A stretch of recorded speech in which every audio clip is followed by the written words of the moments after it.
حتى أهل البدع والأهواء، أهل البدع العقائدية وأهل البدع السياسية.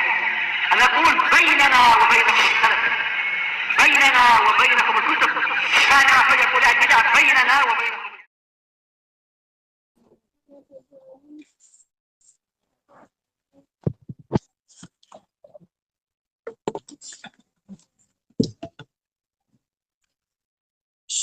Sekarang dars yang lain.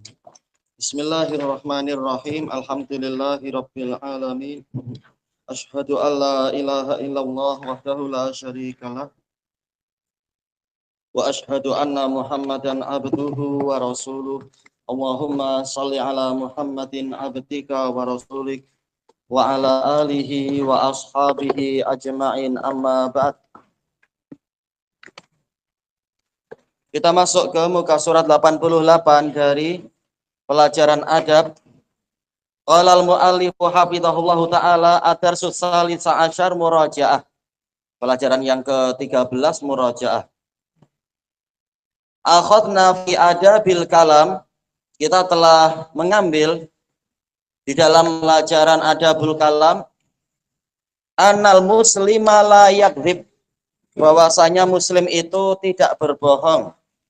Bukan berarti kalau berbohong dia kafir, tapi kedustaan ini bukan karakter muslim, ini karakternya orang kafir. Tatkala mereka tidak takut untuk berdusta atas nama Allah, maka mereka juga tidak malu-malu untuk berdusta atas nama makhluk. Nah, sementara muslim diajari untuk berusaha jujur. Li'annal kadziba haram, karena kedustaan itu haram. Yahdi ilan nar, membimbing kepada neraka. Karena orang yang biasa berdusta, akhirnya dia banyak melakukan fujur, berbagai jenis kejahatan, dan kejahatan akan membimbing pelakunya masuk ke dalam neraka. Kemudian wa annal muslim yatakallamu bisidq, muslim itu berbicara dengan jujur, sebagaimana sabda Nabi Shallallahu Alaihi Wasallam menasihatkan kepada Abu Dzar, apa itu? Wa an aqula haqqan wa in kana murra, untuk saya mengucapkan yang benar walaupun itu pahit, walaupun itu terkait dengan diri kita sendiri atau terkait dengan orang tua kita atau anak istri kita, kita wajib untuk jujur. Karena kita beragama adalah untuk Allah, bukan untuk keluarga, bukan untuk fanatik. Kalau salah kita katakan kita keliru dan kita memperbaiki diri.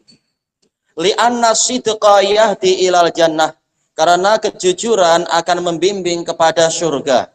Orang yang terbiasa jujur, dia akan terbiasa untuk melakukan berbagai jenis amal kebajikan, dan amal kebajikan akan membimbing kepada surga. Kemudian yang ketiga, wa annal muslim la yatakallamu bil kalamil fahish, dan muslim itu tidak berbicara dengan perkataan yang keji. Dikatakan fahish itu apabila hati orang yang normal, dia akan merasa jijik mendengarnya, terlalu jelas kebusukannya. Ini dikatakan fahish, bukan sekedar khati, bukan sekedar keliru, tapi keburukannya itu sangat jelas. Dikatakan fahish, sangat jauh dari sirat. Al-badhi, yaitu yang buruk. Lidah badhi yaitu lidah yang buruk. Ucapannya selalu menyakiti hati orang dan seterusnya. Mungkin kalau di sini dipanggil apa ya? Lidah laser mungkin ya dipanggil itu. Kayak dikit-dikit bahasa yang dipilihnya adalah bahasa yang batil, yang menyakiti dan seterusnya, tanpa ada alasan yang benar. Kala yasubu wala yal'an, muslim tidak mencaci maki dan tidak pula mengutuk, yaitu melaknat, kecuali yang diizinkan di dalam syariat, melaknat setan atau mungkin melaknat orang yang suka menyiksa hewan, sebagaimana dalam hadis Ibnu Umar radhiyallahu anhuma, tatkala yang diriwayatkan oleh Imam Muslim dan lain-lain, ada sejumlah para pemuda Quraisy, mereka menangkap ayam. Kemudian ayam itu diikat dan ditembak dengan panah untuk bahan perlatihan. Begitu Ibnu Umar datang, langsung mereka lari semua. Langsung Ibnu Umar mengatakan, la'anallahu man fa'ala hadza. Semoga Allah melaknat orang yang berbuat seperti ini. Nahan Nabi sallallahu alaihi wasallam an tusbarat tuyur. Nabi sallallahu alaihi wasallam antus baratuyur wa tuj'ala gharadhan. Nabi melarang untuk burung-burung itu diikat kemudian dijadikan sebagai sasaran penembakan. Kalau mau memakan, dimakan dengan baik, disembelih baik-baik, bukan untuk jadi sasaran dalam keadaan dia masih hidup. Ini menunjukkan boleh melaknat orang yang berbuat seperti itu, tapi bukan per orangnya, tapi barang siapa berbuat ini maka dia terlaknat. Boleh. Seperti kata Nabi, la'anallahu sarid quti'at yaduhu fi dajjaj fi baidah. Semoga Allah melaknat pencuri, tangannya dipotong karena dia mencuri telur. Bukan berarti pencuri telur tangannya langsung dipotong, bukan.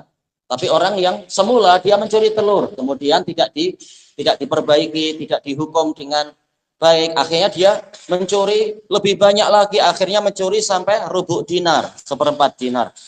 Nabi melaknat pencuri telur, melaknat pencuri, menunjukkan boleh melaknat yang sifatnya umum seperti itu, melaknat Yahudi, melaknat Nasara boleh. Adapun untuk orang per orang yang masih hidup kita dilarang untuk melaknatnya.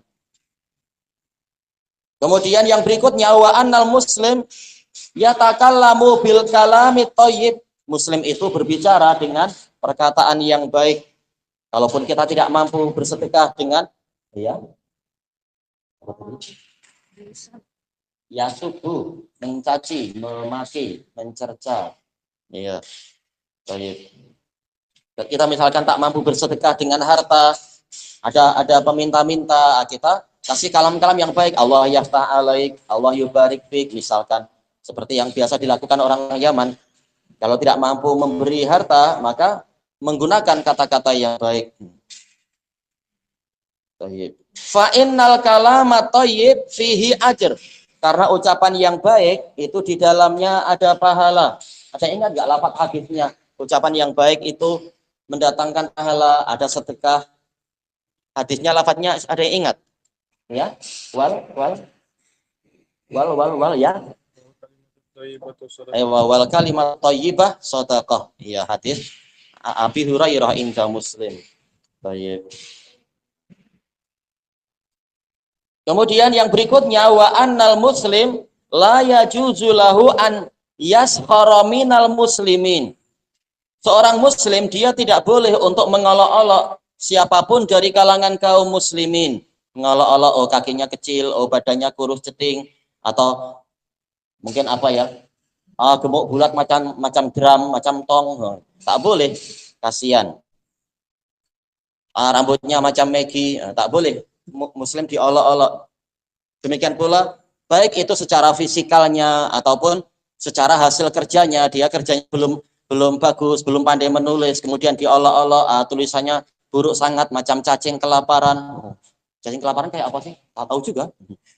Namanya orang mengolok-olok. Engkau buat almari belum pandai, masih tak cantik misalkan. Engkau buat rumah sengit semua. Tak boleh kita olok-olok, tapi nasihat boleh. Ini sebaiknya begini, ini sebaiknya pakai alat begini, bukan dengan mengolok-olok. Seperti yang dilakukan oleh orang-orang kafir yang mengolok-olok Nabi Nuh. Kenapa orang kafir mengolok-olok Nabi Nuh? Iya. Iya, Nabi Nuh Nabi Nuh diolok-olok karena beliau membuat kapal di kemuncak gunung. Baik, kullama marra alaihi mala'um minhum sakhiru min. Setiap kali sekumpulan orang dari mereka melewati Nabi Nuh, mereka mengolok-olok beliau. Tak boleh. Allah Ta'ala mengatakan, la yaskhar qaumum min qaum.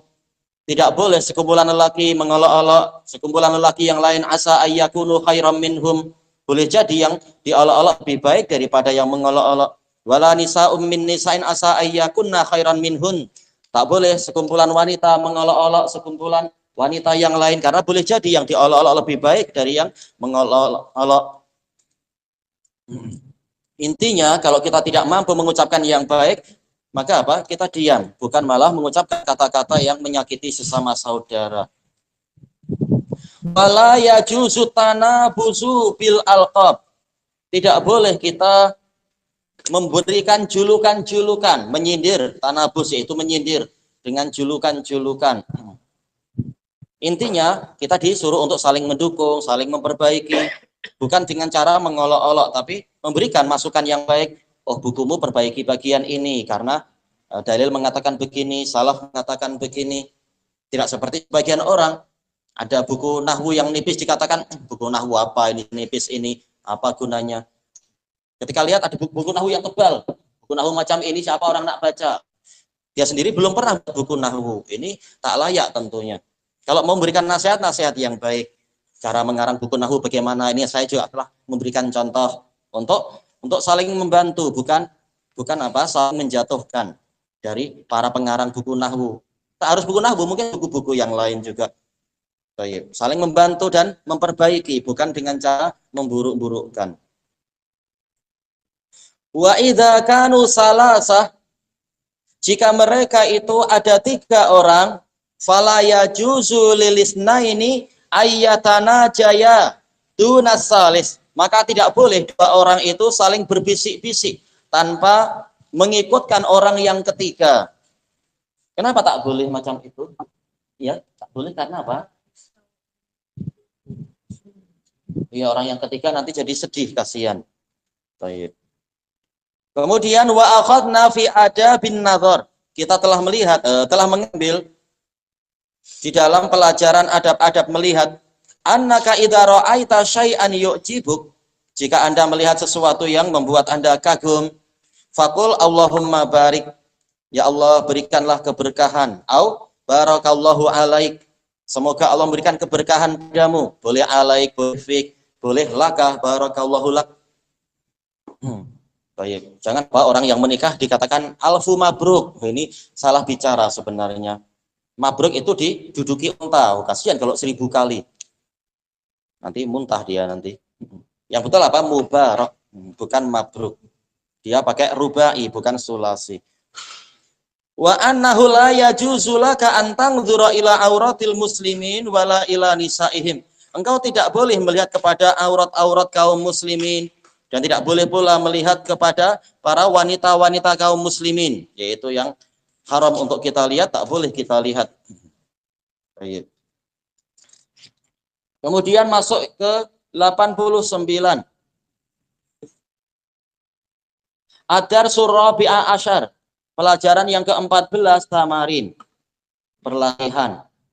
Awalan yang pertama, ikhtaril ijabata sahihah. Pilihlah jawaban yang benar mimbainil aqwas, di antara tanda kurung. Ini senang ya tinggal memilih. Ana asta'dzinu idza dakhaltu, saya minta izin jika masuk ke mana ini? Masjid, rumah, dakakin, kedai. Kedai? Iya, buyut masuk ke rumah. Kalau ke kedai perlu minta izin tak? Kedai dibuka, kita berarti sudah diizinkan untuk masuk. Untuk transaksi jual beli tak perlu menunggu izin atau tidak izin. Namanya kedai sudah dibuka. Nah, kalau belum dibuka ya memang berarti belum waktunya.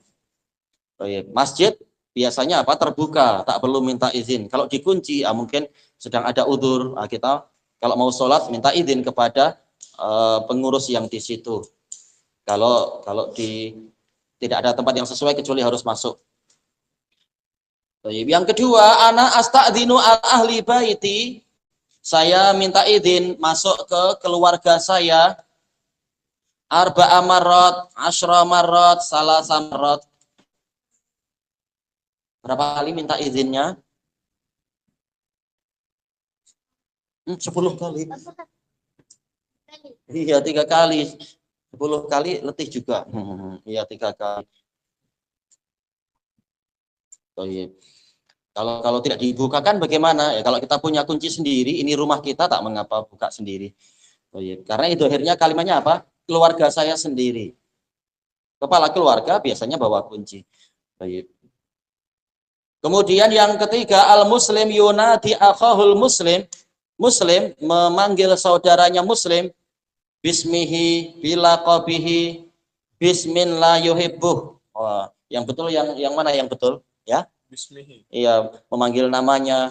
Boleh lakopnya juga, tak masalah. Yang penting apa? Bukan tanabus bil alqab, bi'salismul fusuqu ba'dal iman, yaitu julukan yang buruk-buruk tak boleh. Tapi julukan yang baik boleh, tak masalah. Misalkan apa? Ya Zaki, wahai orang pandai. Ya Nabil, seperti yang dicontohkan salaf, boleh. Yang penting jangan sampai membuat temannya jadi besar kepala, jadi sombong. Baik. Atau dipanggil persaudaraan, ya akhi, misalkan. Kemudian yang keempat, ana la akdzib, saya tidak berbohong. Li'annal kadzib yu'addi ila, karena kedustaan akan menyebabkan pergi kemana? Pergi ke mana? Iya, ilan nar. Baik. Aku luliman aghdabani, saya berkata kepada orang yang membuat saya marah, innahu kalbun, wah, afallahu angka, innahu himar. Yang betul? Ceng semut? Iya, afallahu angka. Atau mungkin apa? Allah yahdik. Nah, mengapa? Itu pun sudah menyakitkan di telinga orang Yaman atau orang yang belajar. Dikatakan Allah yahdik. Baik. Tapi kalimat ini bagus. Afallahu angka. Boleh nggak innahu himar? Oh, tak boleh, kasihan. Kakinya cuma dua, gimana dipanggil himar?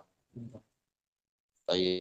Sanian yang kedua, ajib bi la au na'am. Oh, ini lebih senang lagi ya, pilih salah satu. Jawab dengan ya atau tidak, tidak atau ya. Yang pertama, al-kadzibu yahdi ilal jannah, ya. Na'am ya atau la. Untuk tahu jawabannya berarti harus tahu terjemahannya. Apa arti al-kadzib yahdi ilal jannah?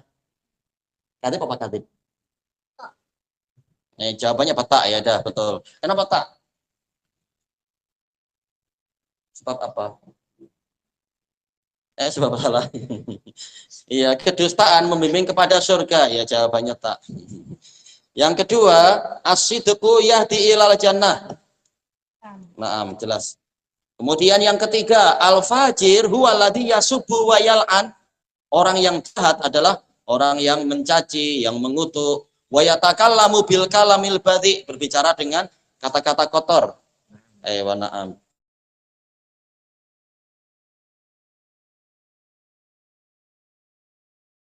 Mengatakan seandainya ada wahyu dari langit mengatakan kedustaan itu halal, saya tak akan berdusta. Bahwasanya ayat dalam An-Nur turun terkait dengan Abdullah bin siapa namanya itu? Abdullah bin Ubay bin Salul. Iya, munafik.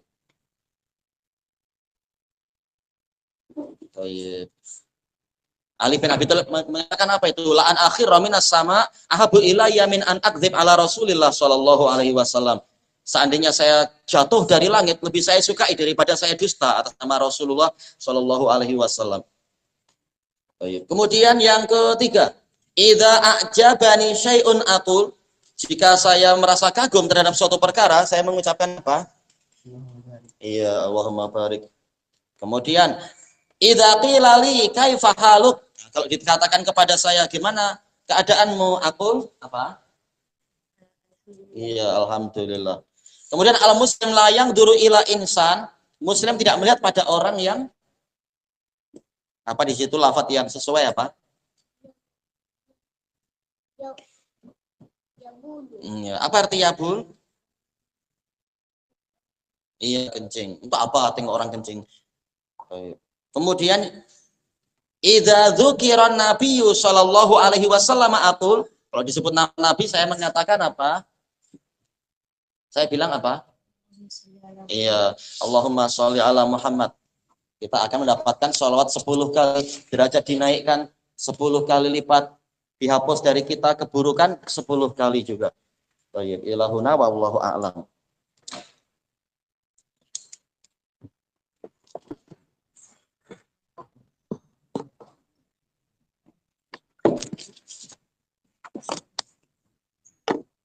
Bismillahirrahmanirrahim. Kita masih di awal-awal muka surat 32 dari Syarah Al-Qawaidul Arba. Terkait dengan apa itu? Setelah Bani Israel melewati Laut Merah dan melihat bagaimana Fir'aun dan bala tentaranya itu ditenggelamkan. Dalam Israiliyat jumlah Bani Israel waktu itu kurang lebih berapa itu ya? 600.000. Pasukan Fir'aun tak terhitung. Semuanya ditenggelamkan. Wallahu alam yang betul berapa jumlahnya, wallahu alam. Ini kekuasaan Allah Ta'ala. Bagaimana malah mereka minta dibuatkan sesembahan yang lain. Ini kejahilan yang melampau sangat. Baik. Kata Fadilatul Syekh Sholeh Al-Fauzan hafizahullah, maru ala unasin ya'kufun. Sampai sini kah kita? Mereka melewati sekelompok orang yang beriktikaf ala asnamil lahum. Beriktikaf di sekeliling patung-patung mereka. Minal musyrikin, dari kalangan kaum musyrikin. Ya berapa banyak ya kaum musyrikin di zaman dulu, di berbagai tempat, di berbagai pulau seluruh dunia, tetap kesyirikan lebih banyak memang daripada ahli tauhid. Faqala haula'i li Musa alaihi salam. Maka orang-orang Bani Israel tadi berkata kepada Nabi Musa alaihi salam, kita masih di 32 ya. Ij'al lana ilahan kama lahum alihah. Buatkan untuk kami sesembahan sebagaimana orang-orang itu memiliki sesembahan-sesembahan. Maka Nabi Musa mengatakan apa? Innakum qaumun tajhalun. Sesungguhnya kalian adalah kaum yang bodoh. Innakum salafan. Angkara alaihim. Nabi Musa mengingkari mereka. Ia minta sesembahan selain Allah, ini permintaan yang sangat jahil. Orang alim, orang yang kenal Allah tak akan mencari sesembahan yang lain. Wa qal inna haula'i mutabbar. Sesungguhnya mereka itu akan dihancurkan. Apa yang dihancurkan? Mahum fi. Perkara yang mereka ada di dalamnya. Yaitu agama mereka dan tradisi mereka akan dihancurkan oleh Allah. Mungkin melalui rasul yang lain atau utusan-utusan Allah, terserah Allah yang mana, atau mungkin dari para pemberi nasihat dan sebagainya. Nanti akan dihancurkan mereka itu. Yakni batilun. Si bagiannya batilun nanti setelahnya. Wa batilum makanu ya'malun. Mutabar dijelaskan oleh Ibnu Katsir dan sebelumnya Ibnu Jarir. Mutabar yaitu muhlak, yaitu dihancurkan. Kemudian wabatilum makanu ya'malun, dan akan lenyaplah batil yaitu zahid, akan hilanglah apa yang mereka amalkan. Susah payah beramal untuk berhala-berhala sia-sia. Karena kesyirikan akan menggugurkan amalan. Tradisi mereka akan hancur dan amalan mereka akan lenyap sia-sia. Li'annahu syirik, karena ini adalah kesyirikan. Kesyirikan akan menyebabkan amalan itu hancur. Masalul ladzina kafaru bi rabbihim a'maluhum karamadin ishtaddat bihi rihu fi yaumin asif. Perumpamaan orang-orang yang kafir kepada Rabb mereka, amalan mereka itu bagaikan abu yang diterbangkan oleh angin yang kencang. Fi yaumin asif, hari yang di situ angin bertiup dengan kencang. La yaqdiruna mimma kasabu ala syai' dzalika huwa dhalalul ba'id. Mereka tidak mampu, tidak menguasai amalan mereka sedikit pun. Dan yang demikian tadi adalah kesesatan yang jauh. Jadi amalannya gugur sia-sia orang musyrikun. Amilatun nasibah, sudah bekerja ternyata letih semata. Angkara alaihim alaihi salatu wassalam. Nabi Musa alaihi salatu wassalam mengingkari mereka. Kama anna nabiyyana Muhammadan sallallahu alaihi wasallam angkara ala haula. Sebagaimana Nabi Muhammad sallallahu alaihi wasallam mengingkari orang-orang itu, yaitu yang belum lama masuk Islam, kemudian minta dibuatkan apa? Bukan patung, ya? Iya, dibuatkan datu anwat, yaitu pokok untuk menggantungkan benda-benda untuk dicari berkahnya. Tidak sampai minta dibuatkan patung tentunya.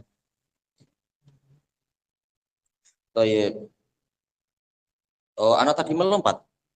Iya, lompat anak tadi ya. Li'annahu syirik. Qala aghairallahi abghikum ilaha. Nabi Musa mengatakan, apakah selain Allah aku mencari untuk kalian sesembahan? Apakah aku akan mencari sesembahan selain Allah untuk kalian? Begitu ya. Apakah aku akan mencarikan untuk kalian sesembahan selain Allah? Wa huwa faddalakum 'alal alamin. Padahal dia telah melebihkan kalian di atas alam semesta. Disebutkan oleh Imam Ibnu Jarir yaitu fi zamanikum, di zaman kalian. Kalianlah yang terbaik karena kalian dari keturunan para nabi dan rasul dan kalian mengikuti syariat nabi dan rasul. Kalau ikut, kalau tak ikut ya kafir seperti yang lain istilahnya. Kalau sampai kafir. Tapi secara umum dari jenisnya, Bani Israel dilebihkan daripada bangsa Egypt ataupun bangsa-bangsa yang lain. Baik. Maksudnya bagaimana? Setelah Allah Ta'ala memberikan banyak nikmat, kenapa justru kalian kufur pada Allah?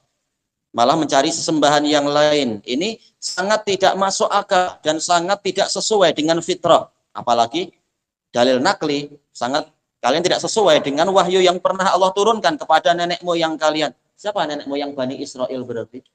Ya, ya Nabi Ibrahim dan anak-anaknya ikut Nabi Ishak, Nabi Yakub dan semacam itu. Dan para tokoh-tokoh besar itu nenek moyang mereka. Bagaimana justru mereka malah menyelisihi ajaran nenek moyang mereka, samping menyelisihi fitrah dan akal. Harusnya bersyukur kepada zat yang melebihkan mereka, yang memberikan nikmat pada mereka, dan seterusnya. Angkara alaihim alaihi salatu wassalam kama anna nabiyyana Muhammadan sallallahu alaihi wasallam angkara ala haula walakinna haula'i wa haula lam yusyriku. Tetapi kedua kelompok ini, Bani Israel dan juga orang yang baru masuk Islam di waktu Fathu Makkah, belum sampai berbuat syirik, ya belum sampai minta berkah, belum sampai menyembah patung-patung atau apa. Baru minta pada Nabi untuk buatkanlah begini dan begitu. Belum sampai betul-betul melakukan kesyirikan. Makanya Imam An-Najdi di dalam kitab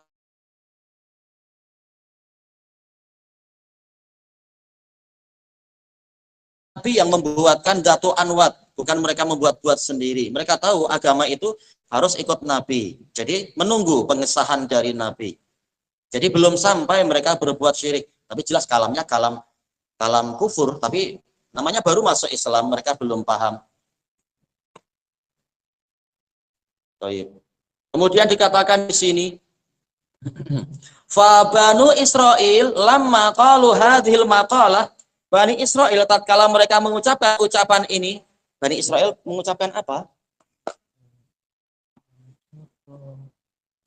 Secara pakai bahasa Melayu pun boleh, walaupun Bani Israel tak tahu bahasa Melayu, boleh ya. Bilang minta pada Musa apa? Buatlah untuk kami sesembahan. Iya, buatkan untuk kami sesembahan sebagaimana mereka itu punya sesembahan, betul. Lam yusyriku, mereka belum lagi berbuat syirik. Li'annahum lam yaf'alu, karena mereka belum berbuat. Baru apa? Menyampaikan idea kepada Nabi Musa, walaupun jelas idea yang sangat buruk, minta Tuhan pengganti istilahnya, ya, sesembahan pengganti, buruk sangat. Wa kadzalika haula'is sahabah, demikian pula para sahabat tadi. Apakah yang disebutkan sahabat ini termasuk Abu Bakar dan Umar? Masuk tak? Para sahabat yang minta pada Nabi dibuatkan Datu Anwat, ada Abu Bakar, Umar, Utsman, Ali, tak? Tak. Karena apa? Hanya yang masuk Islam di waktu Fathu Makkah, belum lama, belum sampai sebulan. Antara Fathu Makkah dengan perang Hunain belum sampai sebulan. Jadi wajar mereka belum banyak mengetahui masalah ini. Kata beliau di sini, lawita khududata anwat la asyraku. Seandainya mereka betul-betul membuat Datu Anwat, niscaya mereka berbuat syirik. Karena berkah dari Allah. Bagaimana cari berkah di pepohonan? Walakinnallaha hamahum. Akan tetapi Allah melindungi mereka. Iya, para nabi langsung memperingatkan. Lamma nahahum nabiyuhum intahau. Tatkala nabi mereka melarang mereka, mereka pun berhenti. Adapun Bani Israel memang di hari itu berhenti. Tapi setelah itu ada yang berbuat syirik lagi tak? Ada tak? Setelah itu Bani Israel. Jelas ya, ketika Nabi Musa pergi ke mana itu? Ke kemuncak gunung selama 40 hari. Tahu-tahu mereka di apa itu? Disesatkan oleh siapa? Disesatkan oleh siapa? Disesatkan oleh siapa? Iya, si Samiri. Mereka betul-betul berbuat syirik tidak jelas. Mereka apa? Menyembah patung anak lembu. Padahal sudah pernah diingatkan Nabi Musa bagaimana mencari sesembahan yang lain. Tahu-tahu malah setelah ada sesembahan di depan mereka mau saja. Padahal cuma patung anak lembu. Tapi untuk para sahabat Nabi begitu diingatkan langsung tak ada yang berbuat macam itu. Setelah itu tak sampai juga mereka berbuat itu. Kata beliau, wa qalu hadhil maqalah an jahl. Mereka mengucapkan kalimat tadi berdasarkan kejahilan. Ya, para sahabat belum sebulan masuk Islam, wajar kalau belum paham. Yang memalukan berarti apa? Yang sudah masuk Islam berpuluh-puluh tahun tapi masih tak paham, malah pergi ke Bomoh atau menyembelih sembelihan untuk apa yang tak tahu ya, untuk saka-saka atau untuk jin-jin itu. Naudzubillah, atau cari berkah di patung-patung atau di gunung-gunung keramat dan seterusnya. Naudzubillah. Kalau ketok keramat cari nasi tak apa? Bukan untuk cari berkah orang mati. Sekedar makan. Tak tahu Indonesia paham nggak ya tok keramat? Nanti salah paham mereka. Ya itu apa? Sekedar restoran tok keramat, makan nggak apa beli. Bukan cari berkah ke orang mati.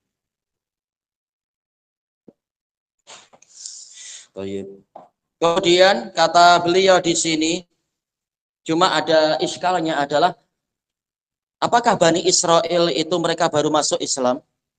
Apakah Bani Israel baru masuk Islam? Apakah Bani Israel baru masuk Islam? Jawabannya adalah tidak. Mereka sudah lama, mereka sudah bertahun-tahun didakwahi Nabi Musa. Allah Ta'ala mengatakan, walaqad akhadna ala fir'auna bis-sinin. Sungguh kami telah menyiksa para pengikut Fir'aun dengan sinin, yaitu tahun-tahun kemarau. Menunjukkan Nabi Musa mendakwahi mereka setelah beliau pulang dari Madian itu, bertahun-tahun dakwah di sana. Terjadi dakwah bertahun-tahun, sampai Fir'aun dan bala tentaranya disiksa dengan berbagai jenis siksaan. Jadi dakwah sudah bertahun-tahun. Tapi ternyata setelah Allah menyelamatkan Bani Israel, malah muncul kalimat yang aneh seperti ini. Maka Nabi Musa mencela, kata innakum qaumun tajhalun. Tapi kejahilannya bukan seperti kejahilan sebagian sahabat yang belumlah sebulan masuk Islam. Ini jahil basit, belum ada gambaran tentang perkara ini. Sementara untuk Bani Israel yang mereka sudah didakwai bertahun-tahun, jelas kejahilannya tidak seperti kejahilan orang yang baru masuk Islam. Tapi kejahilannya dari sisi apa? Sekedar taklid dan mengikor serta tasyabuh dengan apa? Umat-umat terdahulu yang mereka lihat di seberang Laut Merah itu. Boleh jadi mereka tahu, tapi memang tradisi itu susah untuk dilawan, susah untuk dihilangkan. Tradisi nenek moyang itu mereka sudah tahu. Banyak kita bicara dengan kiai bilang, ya saya tahu, tapi ini sudah tradisi, sudah berurat berakar, nanti masyarakat marah. Mereka sudah tahu itu, tapi ini menunjukkan kefasikan orang-orang yang asal mengekor saja, mengekor kehendak masyarakat dan apa, atau kejahilannya adalah jahil jenis yang ketiga, tidak mengamalkan ilmu yang telah diketahui. Ini kejahilan jenis ketiga yang disebutkan oleh Syekhul Islam di dalam Iqtida' Shiratil Mustaqim. Baik. Tapi tetap dipanggil kejahilan karena setiap kemaksiatan memang dinamakan kejahilan. Hanya saja lain kejahilan yang itu dengan kejahilan yang dilakukan oleh sahabat yang memang belum tahu, belum lama masuk Islam. Baik. Qal ma qaluha anta amut. Kalau para sahabat Nabi yang baru masuk Islam, mereka tidak mengucapkan itu dengan kesengajaan, yaitu kesengajaan untuk berbuat kufur pada Allah. Jelas mereka tidak bermaksud demikian. Falamma alimu annaha syirik, tatkala mereka mengetahui bahwasanya perbuatan tadi, tabar kepada pepohonan dan semacam itu adalah kesyirikan, intahau walam yunafidhu, mereka berhenti dan tidak melakukannya. Nafadha yunafidhu, melaksanakan, tidak melaksanakan kesyirikan tadi. Kalau orang sekarang gimana dilarang? Masih banyak yang suka mencari berkah di pohon-pohon, malah membuat persatuan apa di Indonesia itu, persatuan perdukunan. Naudzubillah. Bahkan buat acara apa itu, apa istilahnya di sana tuh, sejuta kah? Sejuta sesajen. Gimana malah terang-terangan berbuat syirik, bangga dengan syirik akbar. Nah, sekarang kalau bangga, rasakan azab Allah berulang-ulang datang itu. Sampai sekarang azab banyak sekali, sampai bila tak sadar-sadar. Bangga dengan tradisi nenek moyang yang penuh dengan kesyirikan dan kekufuran. Walau nafadhu la asyraku billahi azza wajal. Seandainya mereka melaksanakan perbuatan tadi, niscaya mereka berbuat syirik kepada Allah azza wajal. Tayyib ilahuna wallahu a'lam. Subhanakallahumma wa bihamdika la ilaha illa anta astaghfiruka wa atubu ilaik. Alhamdulillahi rabbil alamin. Jazakumullahu khairan.